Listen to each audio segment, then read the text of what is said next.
We have brought you horrific stories about parents who have starved, beat, and even sexually abused their own children. And many of those victims are at least temporarily placed in foster care. As Liza Danver uncovered, it's a system designed to help, but a system that is becoming overwhelmed with children in crisis. You go boys, huh?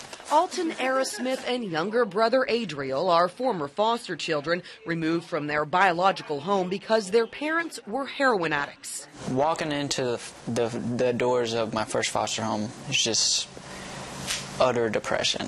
Bounced from home to home, the brothers have seen the ugly side of the foster care system. I complained to them that it was dirty. Me and my brother literally we were only allowed to take showers every 2 days. And we had to share the same towel. But it's mostly just being verbally beat down, you know?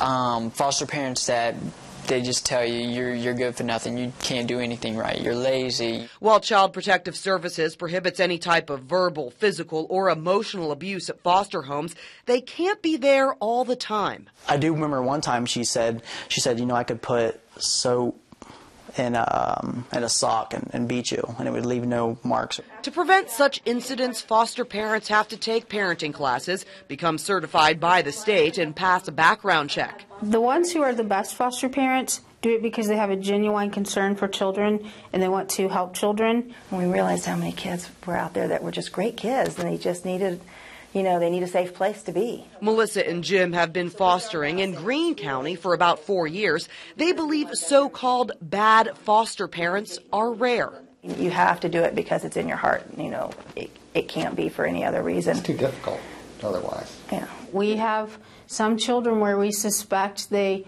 may be deliberately sabotaging their placement because they don't want to be there, and we understand that.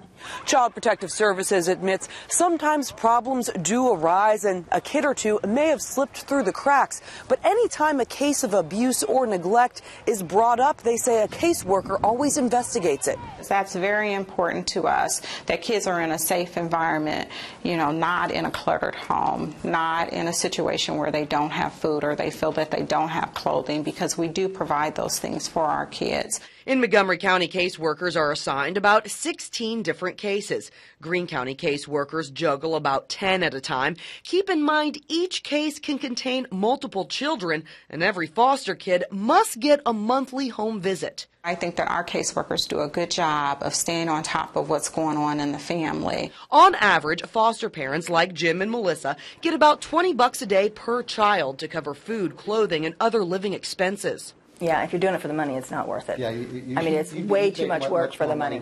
Other ways. You can just get a job. Jim and Melissa are one of 36 homes that care for Greene County's 85 foster kids. In Montgomery County, much larger numbers, only about 350 foster families for more than 660 children in crisis. Statewide, C.P.S. is admittedly desperate for more foster parents, but only those who will guarantee a safe environment like this one. Liza Danver, Fox 45 News. To report child abuse, or if you'd like to learn more about becoming a foster parent, call Montgomery County Child Services at 224-KIDS.